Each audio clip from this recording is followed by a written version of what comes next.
Okay, so let's build on the question that we had for the PAYE. So we've calculated the taxable pay for the PAYE. The next part then you need to calculate is your PRSI. So your PRSI here is 4%. 4% of what? So your PRSI is always going to be calculated on your gross salary.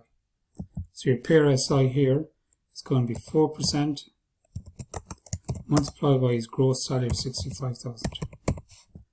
I'm going to put this figure underneath our taxable pay that we just calculated in the previous video. So in your calculators then you're going to put 65,000 and you're going to multiply that by 4%, which is 0.04, and it gives you 2,600. So that's all you have to do for your PRSI. So your PRSI is your gross income or gross salary multiplied by your percentage, which is 4%, and we'll go put underneath your taxable pay.